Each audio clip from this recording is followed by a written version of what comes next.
the charge to make the 2024 Broker Carrier Summit possible, and we are so excited to have their support. In case you haven't heard, TAFS offers much more than freight factoring. It provides a comprehensive support system for trucking companies of all sizes, specializing in fast and efficient invoice factoring with the ability to pay carriers in as little as 1 hour. And TAFS services go well beyond factoring, offering a fuel card that unlocks major fuel discounts, flexible business loans that are designed to cater to the distinct needs of a carrier's operations, a dedicated, responsive client experience team, and much more.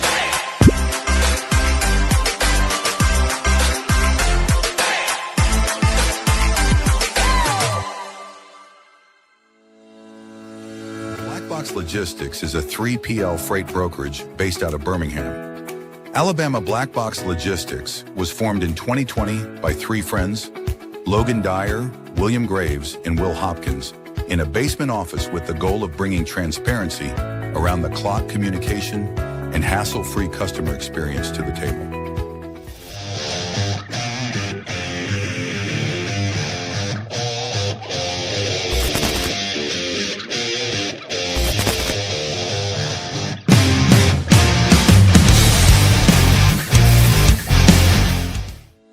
Multi-service fuel card, the industry's first fuel card, was created by an over-the-road truck driver in 1978 to offer a safe, simple, and cost-effective way to handle fuel and trucking expenses. Initially, it addressed safety concerns of carrying cash on the road. Today, it combats advanced fraud with best-in-class technical and personal support.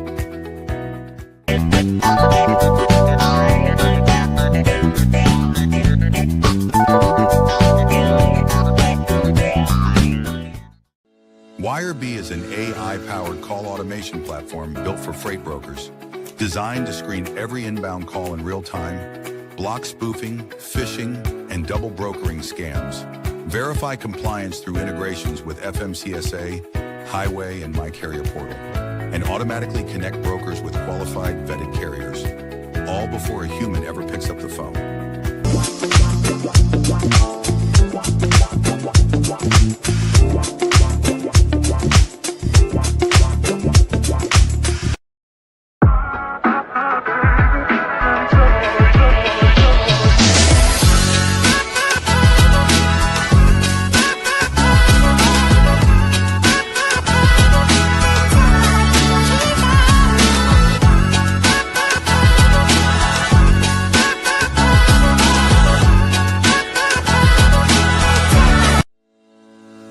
Sales-CRM is built for freight broker and agent sales teams. Manage your shipper prospecting and follow-ups. Organize your carriers in the lanes they run.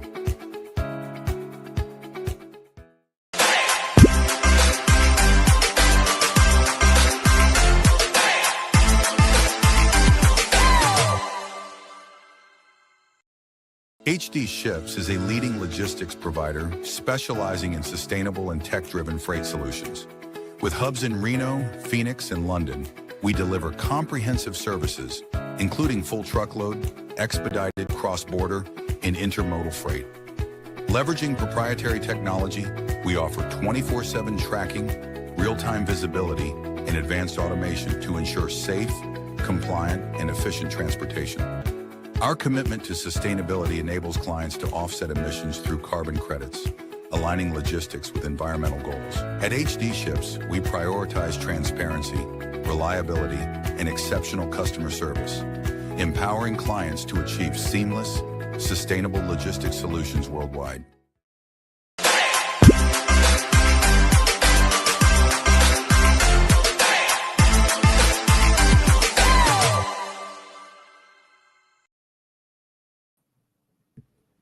Happy Monday.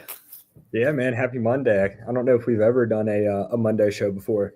You beat me to it. I think this might be the first Monday show we've done in a year, which is fun. It's a good way to start the week. Monday episode. I mean, I guess like this, we'll shoot any day. So I'm definitely looking forward to this one. Yeah, me too. Should be fun. Well, shout out. And again, thanks for doing the show solo last time as I lost power right before, and you're without power today.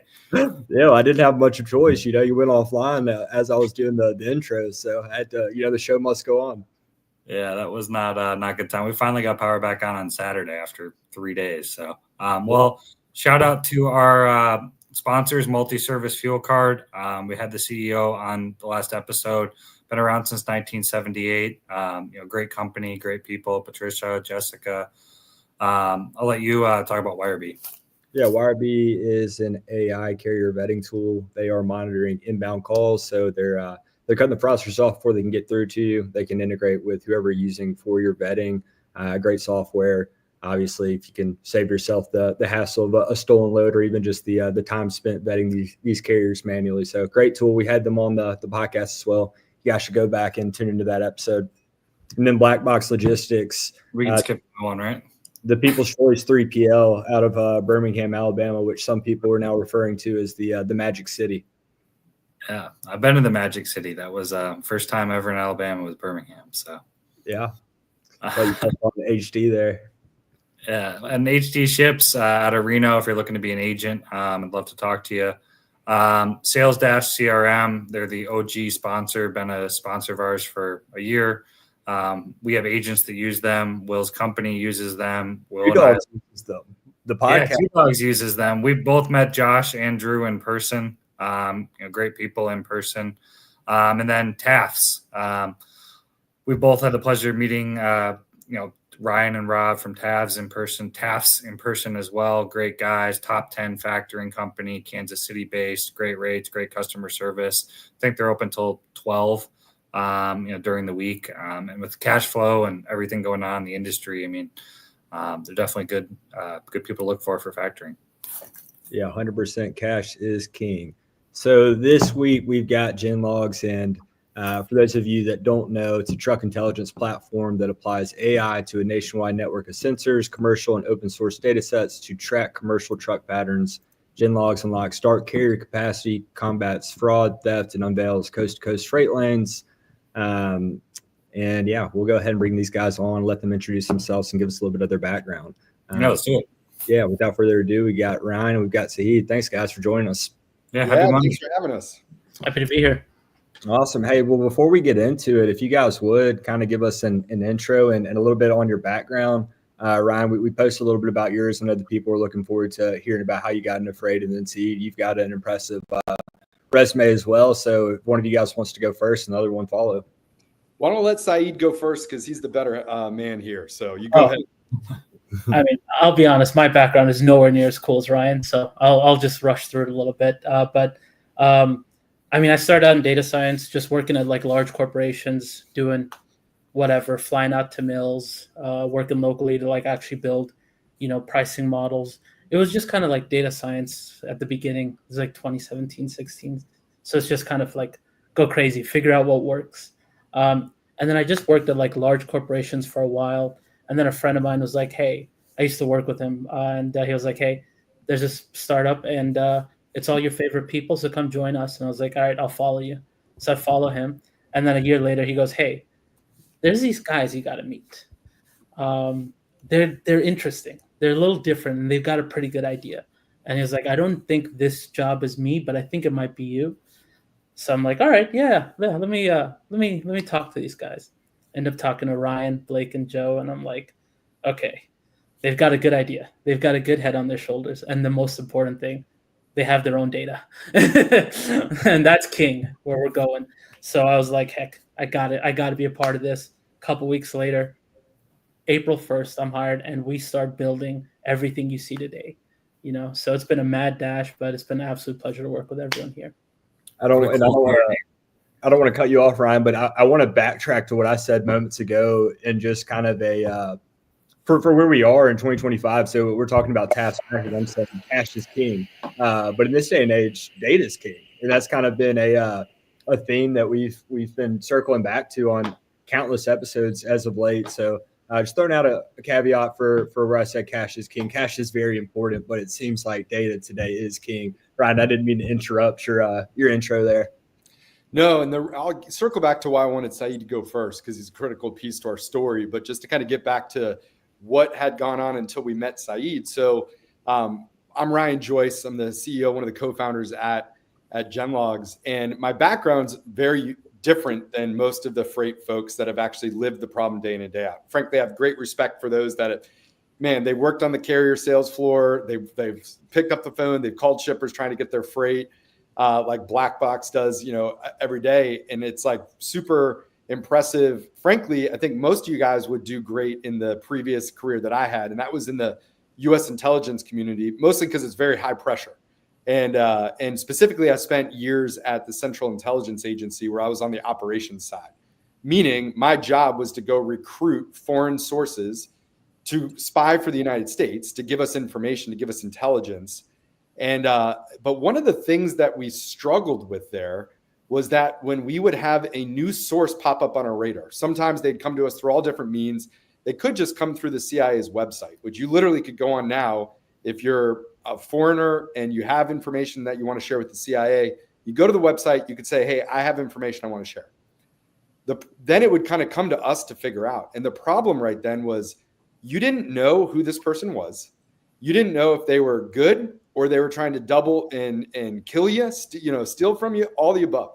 So we had this issue of vetting, and I'm obviously going somewhere with this, but like back then, we didn't know who this person was. And so we used what we did have at our disposal, which was sensors, satellites, or what we were hearing from other sources to do what we call all source analysis, to bring it all together and say, who is this person? Is what they say digitally to us representative of what's physically happening? And or are they trying to hide behind some other persona? So we really had to figure this out at CIA. And I did that up until I departed kind of around the COVID timeframe and was toying with this like, wow, that was really intense. Happy to like share more about that. But I was reading an article one day about what was going on with regards to double brokering and cargo theft. And the fact that these people were posing as carriers without actually having real assets on the roads, that were taking loads and then rebrokering that out and or just straight up stealing it. And this light bulb went off. I was like, it is the same problem. We had to vet sources. These people have to vet carriers. And how do you make sure that the digital footprint matches the physical footprint? And the way that we did it at CIA was satellite sources, what we're hearing from other sensors. And we said, we're going to do that here. And so we started looking at what can you get through existing sensors, satellite imagery, all the above.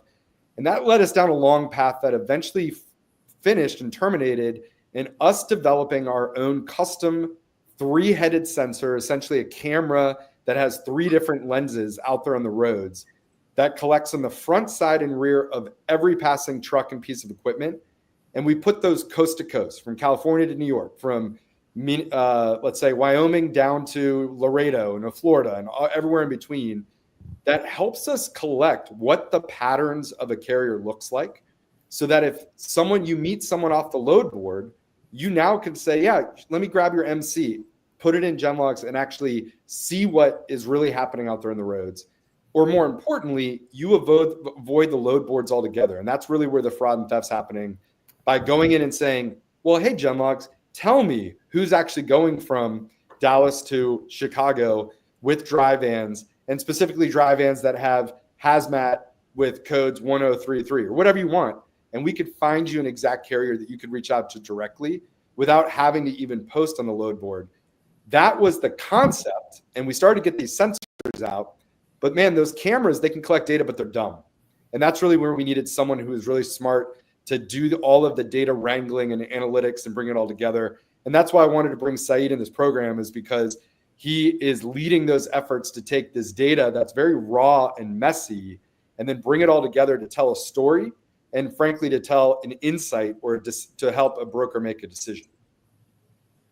Very cool. So, I mean, I'm hearing a few different use cases on the broker end for using GenLogs, right? Let's start with just the fraud issue with stolen loads and all that good stuff. Correct me if I'm wrong, but I've seen that you guys offer almost, I don't want to call it a free trial, but when a broker has a load stolen, you guys will give them 3 free searches to find that freight. Can you guys tell us a little bit about that?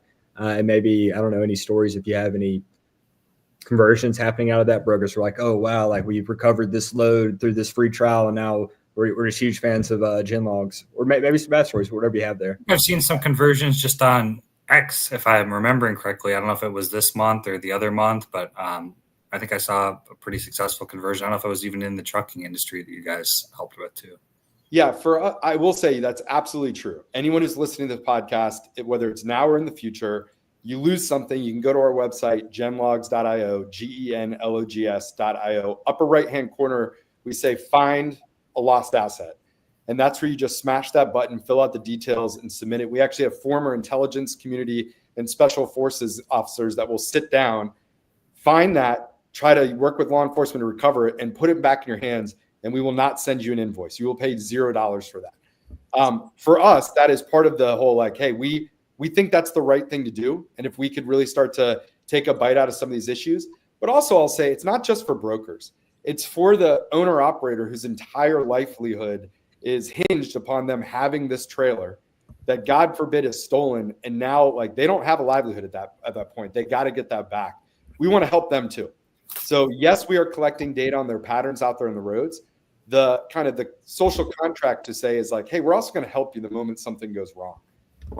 And we have plenty of success in that. In fact, a number of customers are now full-time customers of ours because they came to us in a time of need and we helped them. And we said, hey, if we don't ever hear from you again, you're like, so be it. But can we show you what else we're doing? Can we show you the work that Seid and his team have actually really put in? Because it goes beyond just what carriers are doing out there. It actually gets deeper into what shippers are doing out there on the roads and the needs of those shippers. So we have, Seid, what was our most recent count? Over 20, certainly over 200,000 now. Do you have a rough off the top of your head? How many shipper locations are in our data? Shipper locations are actually closer to over 350, closer to 4. But what we expose is like a real shipper is probably around 3-ish. So about 300,000 shipper locations in our data that you can click on them and all of a sudden see their trucking lanes, because we are leveraging our whole network of sensors out there in the roads to essentially decrypt a whole lot of third-party or connected vehicle telematics, all these other data sets, tie those back to specific carriers and specific shipper locations. And now you have an amazing lead generation tool that you could sit there and say, we need more freight here. And it's not just like, show me the actual shippers, but you can actually search by lane to say, show me all of the shippers that have volume from Birmingham, let's say, up to Chicago.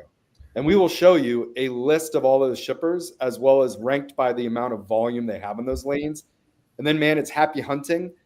And what I will say is that our customers that have access to this, they craft amazing emails that goes out to these shippers. Hey, we have excess capacity in Birmingham to Chicago, specifically for dry vans, this and that. Well, they already know the shipper needs that. And now they're in the door, they're getting responses, they're getting phone calls, they're getting more freight. And we've seen to the tunes of millions and millions of dollars of more freight is going into our customers' hands because Seid and his team are exposing all of what is happening on the roads. Yeah, no, that almost might be a bigger, I mean, I don't know, maybe you guys can answer this, but that could almost be a bigger selling point than even the fraud. Probably not. I know fraud's the number one thing, but there's nowhere else you can go to get that data. And, I was a broker for a bit, and knowing about the shipper and what they do and the lanes they run and knowing that going in gives you a massive, massive selling advantage. Yeah. And what we were just discussing today, because it's really cool, we're now taking that data in over time, is being able to flag when there's now more freight happening on a certain lane. That basically they're increasing the amount of freight they're throwing down certain lanes. Of course, they're going to be scrambling for capacity there. So I totally agree with you, Matt. It's the reason why recently, for a while, we were kind of holding the line. Hey, if you were going to use the GenLogs platform, you had to subscribe to everything. You had to get the carrier insights and the asset locator tools to track down your missing freight and whatnot. Now we're modularizing that. So if you're listening to this and you're saying like, I'm not on the carrier sales side, but I'm trying to acquire new customers. Well, now we have a way that you can actually come to us and get exactly what you need without having to pay for everything up front. Kind of backing up too. So I think this is pretty cool. I mean, no one had a concept like this. And Seid, obviously you're going through a bunch of data. What was the process? And I'm not the biggest tech person, so you might have to dumb this down, but getting all these sensors out at all these shipper locations on the road, I mean, how much time and manpower and effort like went into that whole technical process, and then going through that data? I mean, it seems to me like that could be a years long process, and you guys did it relatively quickly. Yeah, that's a credit to the Seid. Go ahead. Well, I was just going to say it takes a village. It's not just me and my team doing that. We have a whole team, the sensor deployment team, that's actually going out, finding these locations, going and putting sensors up, maintaining them.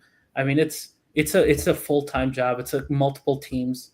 It's a lot of work, right? But they enable us. They get us. I mean, we just hit 1 billion, a month ago, 1 billion images, right? That's an insane amount. And I think, what was the number today, Ryan? It was like 128 per second or per minute or something. Yeah, so we filter out all private vehicles at the edge. So we're only talking about images of trucks that we're bringing back from our sensor network. It's 128 images per second are now coming from all of these sensors across coast to coast. And then all of that goes through the pipelines that Seid and his team and our engineering teams have set up to extract every shred of data about what that truck actually is there, and then using third-party and historical data to impute and fill in the gaps of, hey, we missed the VIN on this, but we saw the license plate in another permissible state. We collected that, we tied it together. All of that happens in real time. So the data is being collected, 128 images from the edge, going through all of those pipelines, and in a handful of minutes are available with the images and all the data extracted for customers to use and manipulate and do what they need to do. Will you guys run us through? I mean, it sounds like you had initially it was almost bundled. If you sign on, you got to have everything, and now you're kind of getting granular with it. Will you run us through all the different service offerings and what they do? And you don't have to get too in depth with each one, just kind of macro view. This is the different things that we do. And let me ask you, would you like, I could share screen to give you like the 10-second overview on the 3 parent classes. It's your show. Yeah, run it. That'd be awesome. Awesome. Then let me just go ahead and just show you, because basically it breaks down. There's kind of 3 different overall like encompassing modules that we give. You guys can see the screen here? Yeah. Great. So let's start with carrier sales first. And that's really where it comes down. First of all, the parent class is just, you can now search for capacity on certain lanes. So I said, for instance, you need to see Dallas up to Chicago. I'm going to go ahead and run that search now. What's happening is we are going through that billions of images and all the data we extract, plus third-party data sources, bringing it all in. In this case, I'm looking at dry vans, but that could be different. Any type of equipment class, and all those check marks mean we built the actual detectors for those out there on the roads. You can put fleet sizes, authority age, all of that. But the bottom line is we give you now 2,843 carriers that we have high confidence run those lanes. 973 of them are actually domiciled in the Chicago area. So these are backhauls for those 973 carriers. That's what we're going to default to show you. And then you can now click into that first carrier, and we're going to show you all of those shadings of the states or where we've seen them over the last 3 years. You can dissect down to last year, 90 days, 30 days. In the last 7 days, we've seen them running that lane quite a bit because all of those pink dots is where they've been seen in the last 24 hours. Now, that is the carrier capacity tool. That is something that we will now put in your hands just as standalone here. If you want to take it a step further and you actually want to visibly see, in this case, Venera Transportation, we now have our asset locator tool, which is also set up. Like with one click, I can hyperlink into that. And now I'm going to actually see images of Venera Transportation on the roads. So now this is me looking at saying, hey, there they are. I want to go ahead and make sure this is today and in Texas, all the way in Justice, Oklahoma, Illinois. So there they are running between Texas to Illinois up to Chicago. That's why we gave them this push. It's also in this asset locator tool that I could search any of these identifiers, cab numbers, equipment types, all of that, and instantly put up. You want to see all Walmart trailers are on the road right now? You can do that in our tool and pull up every Walmart trailer that's around the US. You need to find a Walmart trailer, though, that has 1, 2, 3, 4 in there, and that gets to kind of like our tracking down a specific stolen equipment. There you are, 1, 2, 3, 4 in the Walmart trailer. I pulled that up in seconds from 1 billion plus images. Now, if I need to set an alert on that, I hit add an alert, and now I can set an alert that anytime that trailer is seen in the wild, I'm getting an alert there. So that's the second kind of ways the asset locator tool could be a standalone if you just need to find lost or missing equipment. We have some cool things too for larger entities that have a ton of trailers. They can actually say, here, we're going to whitelist all of the MCs that are allowed to be with our trailers. If anyone out there is seen without it, we want to be alerted right away. And then lastly is that shipper intelligence. So this is the ability to not only search by a specific name. So if I wanted to see all of the Pepsi locations around the US, I could see it, and then click into any of them and see more details. Or if I just wanted to say like, hey, who's actually shipping from Wichita down to Dallas?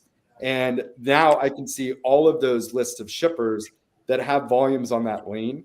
And then now I have the ability to go ahead and click on any one of them to say, hey, you know what? I want to go ahead and look at the Newell Rubbermaid store there, and boom, or shipper. And I can now see what is their outbound lanes. They have a big one, a lot like up to that Chicago area.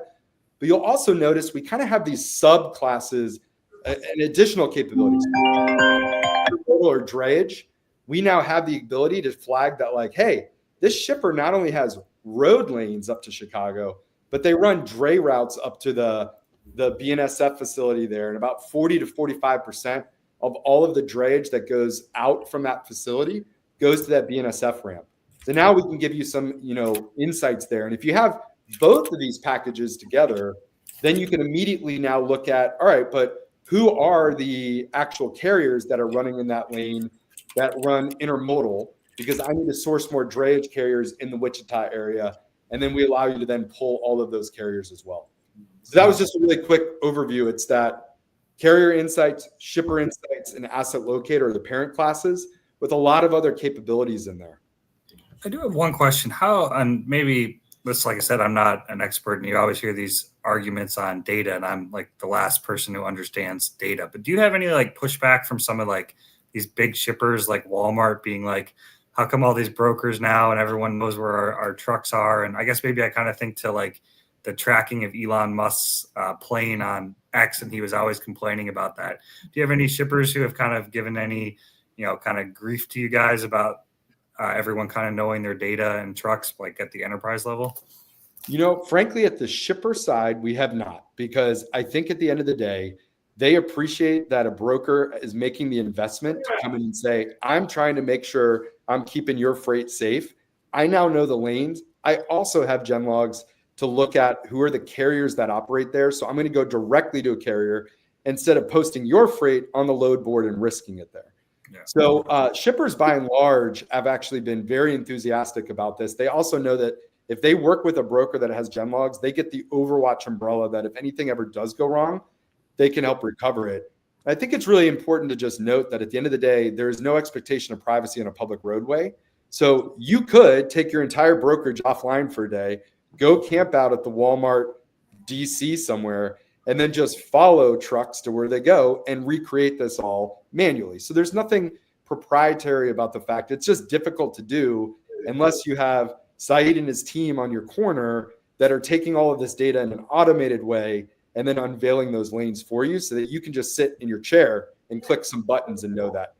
Yeah, that's what I thought was cool, asking earlier how big of a team and how much, to get all this together. Because it's not like, as far as I know, you guys don't have any real competitors in this, which in freight tech, you generally see, there's, whether it's TMS, there's 60 competitors, quoting, there's all these competitors, but you guys have a real something that, as far as I know, there really isn't any major competitors to you guys out there, which I think is pretty cool. Yeah, we don't like knife fights. We like to just like try to do something completely different. So we'll let some of those that are maybe, whether it's agentic AI or whatever it might be these days, like that's a really competitive space. And I think it's awesome, and there's a lot of adoption there, but at the end of the day, there's a lot of competition. And so as we built GenLogs, I think we always kind of had the Steve Jobs mentality of think different. And how are we going to do something completely different? I would say, I think that has benefited us from maybe having different backgrounds, but man, do we listen. And Seid spent the first few months of his time here literally on meetings with brokers every single day, hearing from them exactly what were the pain points, how could we solve them. So we're very customer centric when it comes to taking on board what do people want to do. Our entire roadmap and everything that Seid and his team work every single day is dictated by what customers say. Hey, can you just unveil this? Can you do this? And we're like, absolutely. Let's dig down more and get this for you. And the demand is we were talking pre-show, there's even a wait list for some of your products. So obviously the demand, has been great in a short period of time. Yeah, we work as quickly to get people onto the platform. So we're not trying to delay people, but for me, the fluency that I have in the product is because I'm in it every day, and we want to make sure people are enabled and trained. And so our customer success team really does a thoughtful way onboarding to make sure everyone gets training, everyone gets to understand all that you can do with these tools before they can use them to go knock it out of the park. Yeah, I think that's great too, because you throw a bunch of people on a platform, people like me who are not, big tech people, and then just say figure it out, then you end up with a lot more complaints and problems down the line. So I think it's great you guys do that. Yeah, it happens often where the platform or the tech itself is awesome, but nobody took the time to train somebody. So then they're going around saying, yeah, like I would never use this product just because they don't know how to use it. I've done that before several times. So I kind of want to backtrack just a little bit. So it seems like your ICP, or at least started out as broker, but there's a lot of use cases for shippers and carriers as well. So do you have kind of a breakdown on who your customers are, brokers, shippers, carriers, like what the split looks like? These days, it's about 95% still brokers. Okay. With that remaining 5% being some shippers that have brokerages, like we started with the brokerage, but increasingly it's the insurance companies as well that want to validate or verify when they're at the underwriting stage. Hey, we don't know this carrier from Adam.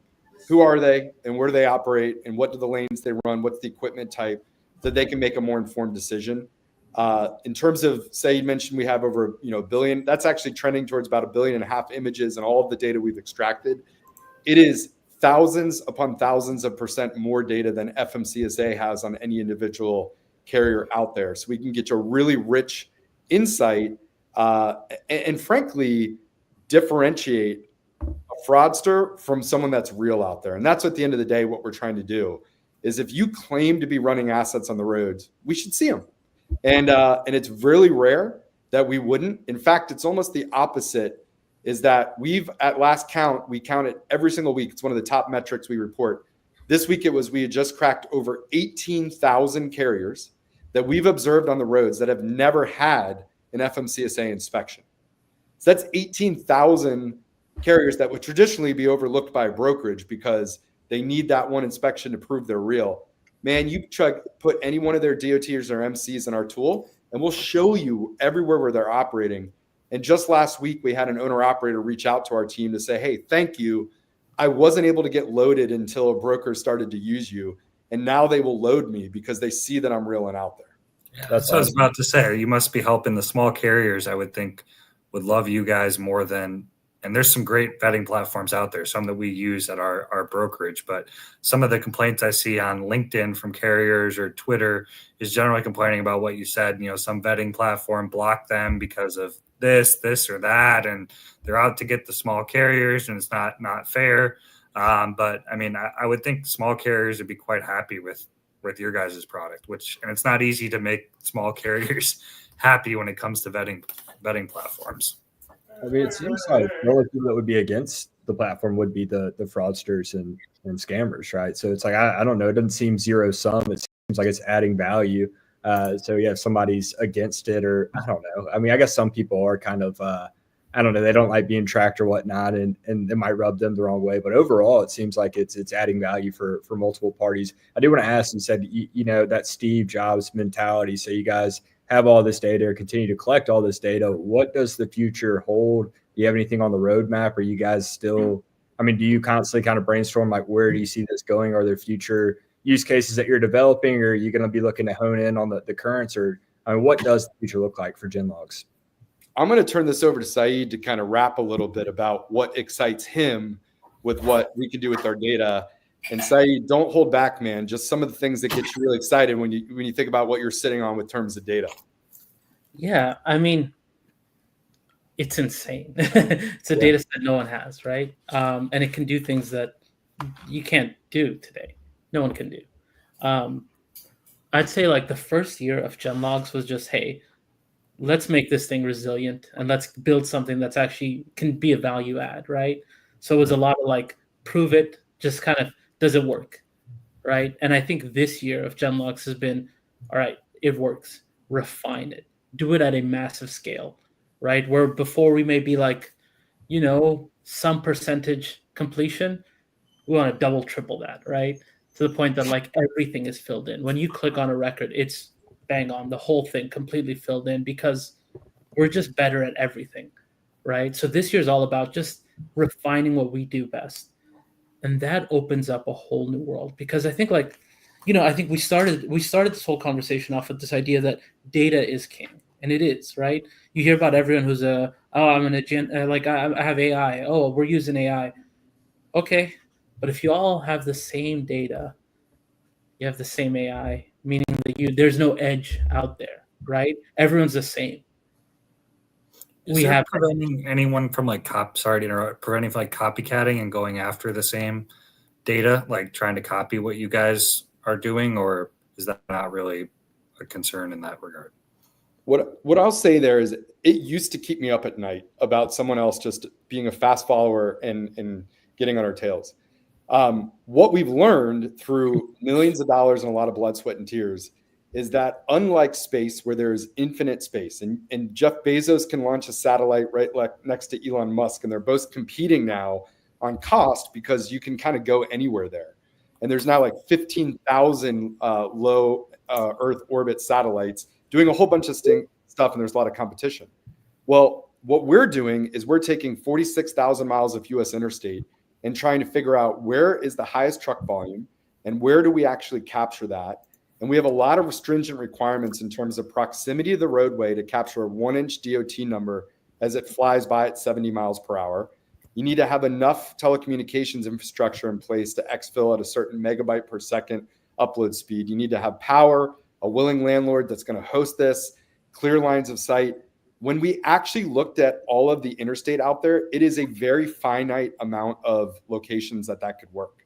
And we've been snatching that up on multi-decades exclusive leases so that the next person that says, I want to capture this too, they literally will not be able to they won't be able to find the locations to put this out there. And that's why it's actually really difficult, and why Seid mentioned early on, our sensor deployment team is they're rock stars because they find these needles in the rough, or these diamonds in the rough. But when they do, all of a sudden no one else can do that. And certainly if you look, there are certain stretches of highway where it's 500 miles in any given direction that doesn't work, and then one location that does. And we will grab that location, thus rendering 500 miles where you couldn't really collect on trucks there. So that's like the defensibility of it. And now we're collecting more and more data. And then there's what do we do with that? So some of the things we're really excited about coming down is this is what we hear from customers is we love that you have the shipper data. We love that you can see like, hey, they're intermodal. Could you show me what's coming, maybe not from rail, but to ports? Like where is the drayage happening in the port area? And then from the ports, maybe from that transload facility to final destinations. Well, that's something that Seid and his team are working on releasing pretty soon. Others have said, hey, I need to differentiate. Half our brokerage does FTL, the other does LTL. You guys are really helpful on FTL now. Can we get a little bit more insights on who are the shippers that need LTL help? Well, that's also on the roadmap coming soon. So is on the carrier side, there's a lot of like, hey, you're sitting on all this data.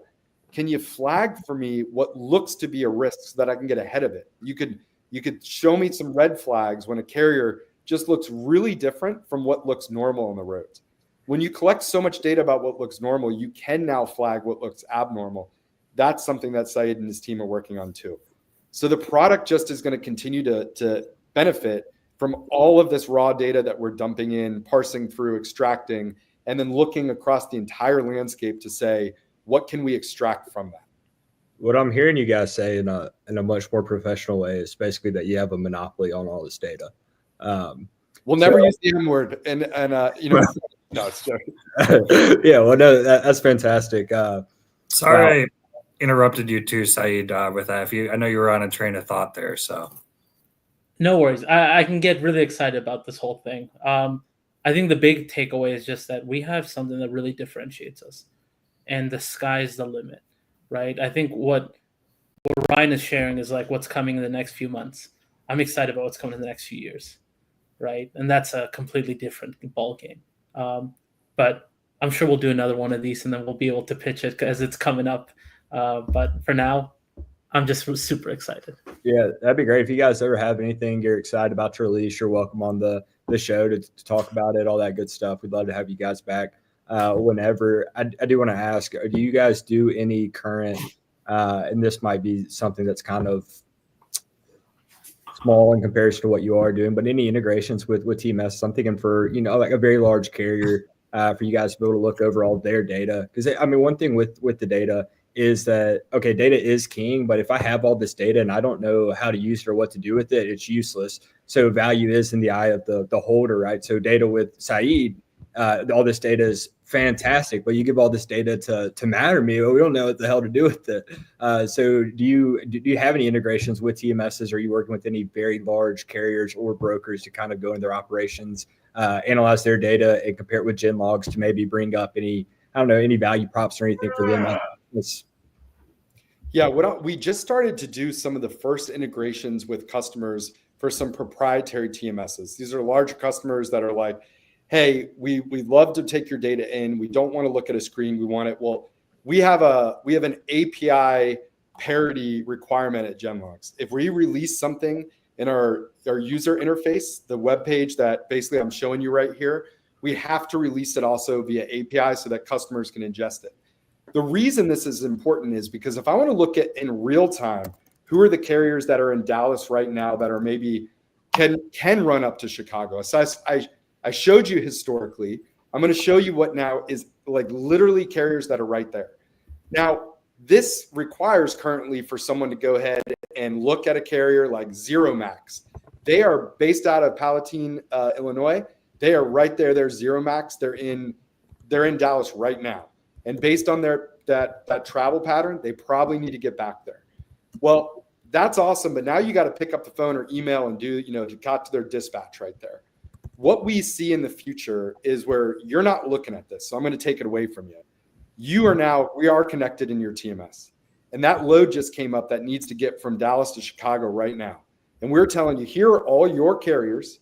By that, I mean, you've onboarded them. So you're already set up to work with them. They have trucks right now in Dallas. They likely need to get back to Chicago. They have the right equipment. And then now that's pushing over to an AI agent that's reaching out in a waterfall capacity to them. But you're getting targeted because those AI agent calls, they're not free. And if you're just blasting out to your entire network, you're going to eat your margins real quick. So we want to be the sniper rifle that's operating behind the scenes saying, we know that carrier's there right now. Let's go ahead and reach out. That's where GenLogs is going to be. And that's where we're going into every brokerage and setting them up with our data. So you can imagine those loads are just flying off. And then where do we go from there? Now we're actually watching those loads there, reducing those check calls. Because I know it was picked up and I know it's on the way. That's the future state of GenLogs. That's what gets Seid and us really excited. Yeah, that's electric. Yeah. Awesome. Yeah, no check calls because it's being tracked yeah, that's awesome. I mean, you think about go ahead. Or go ahead, Will. Sorry. Well, I was just going to say one small thing. It's not a question, but I mean, when I consider Blackbox, my brokerage, all these different tools that we have to use to accomplish just pieces of this, and then we bring it all together. So not only is it not very efficient, too, like there's just all these different costs, different vendors, and then a company like GenLogs, you're able to come across with this new idea, and then encompass something like track and trace. No longer need somebody to do track and trace or say like macro point or all this stuff. Just adds up. Matt, I didn't mean to interrupt you. Go ahead. Your question. I was going to say one thing we haven't touched on because I'm sure a lot of the fraudsters absolutely hate your guys' product. And sometimes we talk, vetting platforms, you see the constant game of chess, or there are different things you have to do with just so many, cybersecurity hacks out there these days. And, there's like steps you guys have to take like internally, and obviously probably don't want to share that in case there's any hackers watching, but is that like something that's constantly on your minds as well, that, since your product is, now taking down a lot of double brokers, thieves, rings, a lot of not good people that, they are going to try to find some ways to combat this product or get around it? Or do you want to maybe, touch on that if there's anything to say on that? Yeah, the one thing I'll say with that is I think what makes GenLogs different is there are a lot of other tools out there that are digital only. Everything is transacting digitally. And within that, you could absolutely spoof a IP address, do some type of spoofing of an ELD. That's what we're seeing actually increasingly happen. The one thing you can't do is make a 53-foot dry van connected to a power unit either appear or disappear. You either are there or you're not. And so we really view this as two-factor authentication that we're increasingly putting in these layers that if you're a fraudster, there just is no way around this. You either are out there and operating or you're not. And if you're not, and if you're in Eastern Europe on with some type of double brokering outfit there, we're going to see that you have nothing out there on the roads in a way that isn't really clear towards the other vetting platforms. Just one thing on that. We had an unfortunate case the other day happen where a broker came to us. They're not a customer, and they said, we just got a load of copper stolen. And I said, man, that really sucks. We're going to help track it down, but can I ask you, who did you broker it out to? And they said, yeah. And they gave us the name. Well, I pulled that up in our platform, and I looked at, had we seen them at all in the last 30 days, 90 days? No, we hadn't.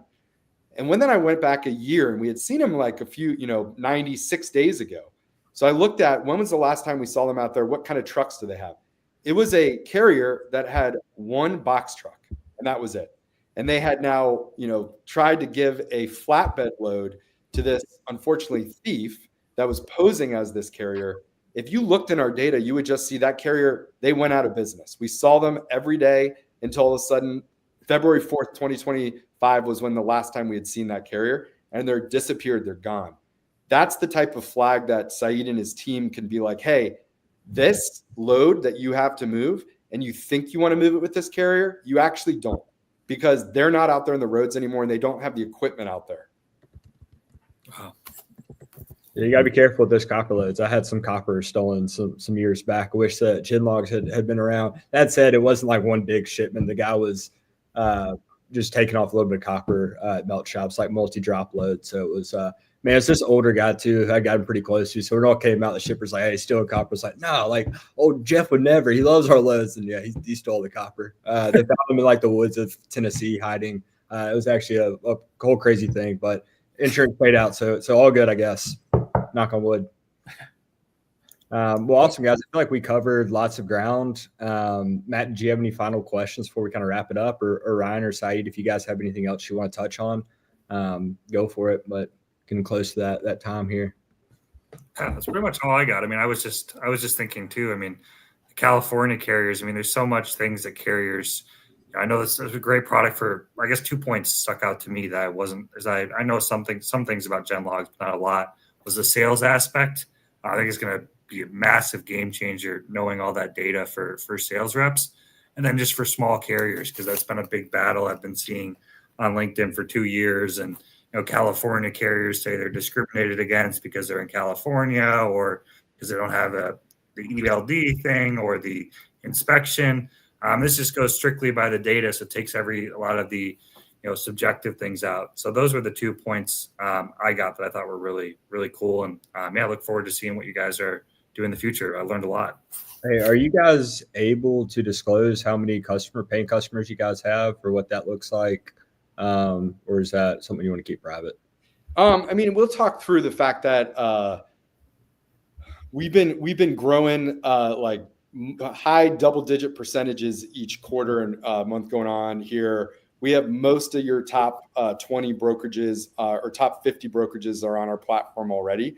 I think what I'm really proud about is it kind of skews like, hey, we have. I'm trying to recall who we can acknowledge or not yet, but sounded like NTG's on there, Echo's on there, and most of the other like top 20 brokerages on our platform. But so are like 2-person brokerages that just were 2 guys that left one of those big ones, and they came and they decided, I want the data parity of those. And I think it's significant that we like most of the top 20 brokerages are using GenLogs because there's an understanding that we just have more data than they have.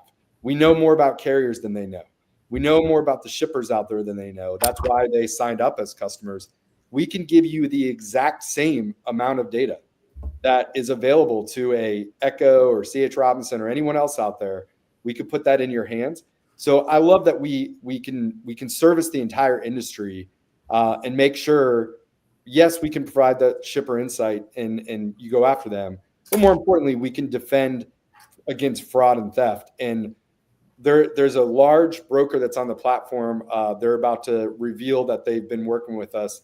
When they started with us, they've now seen their theft cases fall to virtually zero. I think they've had one out of the last 500,000 or million loads that they've moved that had an issue with it. And that just shows you that when you layer in the protection there, you can operate in this industry without having an issue. And that's what we want everyone to be able to have that experience. Yeah, it's pretty mind-blowing stat, especially with how much fraud is out there. That's mind-blowing. Also, I really like the point that you're talking about. A two-man brokerage can access the same data as, say, a CH Robinson. That's very powerful. And that's pretty American. It's like the small guy can access all this data. Extremely bullish on GenLogs. Yeah, hopefully you guys will come join us back again. I feel like this thing's going to blow up. It already is. This is a fantastic idea, and the execution just seems to be on point. So, no, we really appreciate you guys coming on. We think that what you're doing at GenLogs is fantastic. The dogs are big fans. You guys are always welcome back again. If you got any releases, anything you want to talk about, y'all are always a welcome guests. Yeah, thanks again, guys. Yeah, thanks so much for having us, guys. It was awesome. Yeah. All right. See y'all. Have a good day. Thank you, guys. That was cool. I'd known some about GenLogs, but I learned way more, and to see it interactive, I thought that was really, we have a lot of tech products on the show, but there's very few that have, not using but they're the only ones in their space, which I think is really cool. Shout out. Go ahead. Sorry. All the tech products we have on there, they're all different but similar. It's not the same exact thing, but it kind of rhymes. And then GenLogs has kind of a new approach, and I like how you mentioned, like Steve Jobs, think differently, act differently, and it's just new. So yeah, that was awesome. I learned a lot. Really enjoyed it. Yeah, 100%. Well, shout out to our sponsors, Multi-Service Fuel Card. Watched last week's episode. Been around since 1978. Kansas City company. Brokers can have fuel cards for and carriers direct. YRB, they've also been on the show fighting fraud with AI. Black Box, Will's company, HD Ships, where I work. Sales Dash CRM, Freight Specific CRM. We have agents that use it. Will's company uses it. Reach out to Josh or Drew. And Taft's top 10 factoring company, Kansas City based. Great guys, Ryan and Rob. We'll be back next week. All right, that'll do it for episode 62, 63, whatever we're at. I don't know. Crazy. We'll be back soon. I'll talk to you here soon, Matt. All right, sounds good. See ya. Cool.